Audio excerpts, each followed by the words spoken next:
안녕하십니까. 원주국제통 안정환입니다. 이번에는 김우중과의 대화, 아직도 세계는 넓고 할 일은 많다라는 책을 소개하도록 하겠습니다. 자, 이 책은 우리나라 인기 기업인에서 오늘날같이 세계 최대의 파산자가 된 김우중 회장의 대담집인데요. 이 책은 신장섭 교수가 대우그룹의 흥망성쇠와 우리의 현재, 과거, 미래를 갖다 이야기하고자 해서 김우중 전 회장과 대담을 한 그런 책이 되겠습니다. 자, 우선 대우의 흥망성쇠에서부터 한번 알아보도록 하죠. 김우중 회장은 원래 방직 회사에서 근무를 했다고 합니다. 그래서 해외 마케팅을 갖다 하고 다녔었는데 어느 날 엄청난 양의 마케팅을 수주해 갖고 오게 됩니다. 그것은 바로 거의 그 회사가 1년을 찍어도 못 찍을 만큼의 엄청난 양을 받아왔기 때문에 나중에 주식회사 대우를 만들었을 때 주로 물류회사로서 해외 수출회사로서 성공하게 되죠. 그리고 이제 이 사이즈가 점점 커다 보니까 나중에 우리나라 5대 기업까지 크게 됩니다. 이렇게 5대 기업까지 크게 되는 데는 박정희 대통령과의 인연이 굉장히 각별한데요. 박정희 대통령은 김 회장 이렇게 부르는 것이 아니라 우중아 이렇게 해가지고 불렀다고 합니다. 그래서 그 기업들을 가지고 망해가는 기업들을 가지고 김우중 회장한테 맡겨서 키우는데 많이 부탁을 했었다고 하는데요. 그 중에는 한국기계, 한국양해, 오포조선과 같이 부실 기업들이 많이 있었다고 합니다. 근데 이런 부실 기업들을 갖다가 잘 살려가지고 세계적인 기업으로 만드는데 어떻게 그렇게 할 수 있었을까요?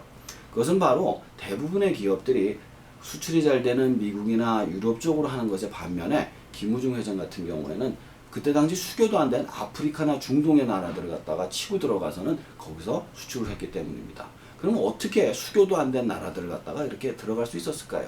그것은 바로 들어가서 거기 길 닦아주고 집 지어주고 그 나라에 공장 짓고 일자리를 만들고 그러다 보니까 많은 그 국가들이 그 김우중 회장을 믿고 투자를 하다 보니까 점점 많은 양의 물량을 수출할 수 있는 그런 형태의 글로벌 기업 경영을 했었기 때문인 것입니다.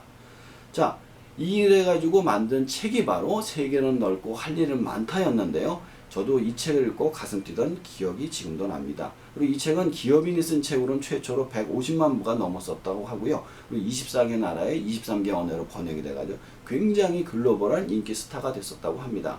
근데 이렇게 잘 나가던 대우에 시련이 다가오죠.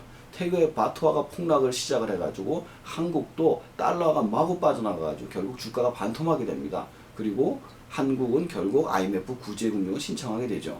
그리고 1년이 지난 뒤 구조조정의 칸은 대우를 향하게 되고 결국 대우는 부도를 맞고 김우중 회장은 해외 도피를 하게 됩니다. 이 부분에 대해서 김우중 회장은 이야기를 길게 하고 싶지 않다라고 했지만 신장섭 교수는 당시에 대우그룹에 대한 제대로 평가를 하기 위해서는 반드시 이야기한다 해서 집요하게 김우중 회장을 설득해서 이야기를 들었다고 합니다. 자, 김우중 회장의 입장은 이러합니다. 원래 삼성자동차를 받고 대우전자를 주는 빅딜을 성사하게 하면 자금을 국가에서 지원해줘서 대우를 소생시켜주겠다고 말이죠. 그런데 삼성전자의 거부로 삼성자동차와 대우전자의 빅딜이 무효가 되고 맙니다. 근데 그런 상황에서 자금 압박이 들어오자 마지막 수단으로 자신의 사재를 출연하고 외국으로 나갔다 오면 상황을 정리해주겠다는 대통령의 전화를 믿고 외국에 갔다 왔는데 그 사이 건강이 안 좋았다고 합니다. 긴급하게 병원에서 수술을 받고 그러다 보니까 몇 달이 지난 다음 대우는 분해가 되고 없어지고 자신은 졸지에 도망자 신세가 됐다는 그런 이야기를 해주고 있습니다. 이 부분에 대해서 신장섭 교수가 정리를 해주는데요. 아마도 IMF와 많은 관료들의 압박이 대통령이 5대 기업 중 한 기업을 정리해야 된다는 그런 결단을 내려야만 했던 것 같다라고 말이죠. 그리고 그 일이 있은 후 김대중 대통령은 김정일과 정상회담을 하고 그에 말 노벨 평화상을 받게 됩니다. 아마도 김대중 대통령과 한국의 정부는 IMF와 미국 쪽에 많은 면의 압박을 받은 결과 구조조정의 대상으로 대우를 선택했던 것이 아니냐라고 신장섭 교수는 추측을 하고 있죠. 그리고 당시 IMF 구조조정이 맞았는가에 대해서 이야기를 다시 하는데요. IMF의 구조조정이 잘못된 방식으로 만들어서 현재의 양극화와 고용 없는 성장을 만들었다고 입을 맞추고 있습니다.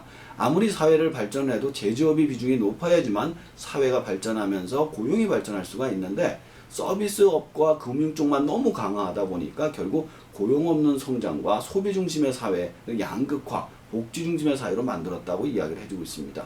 그리고 김우중 씨는 이야기합니다. 아직도 세계는 넓고 할 일은 많다라고요.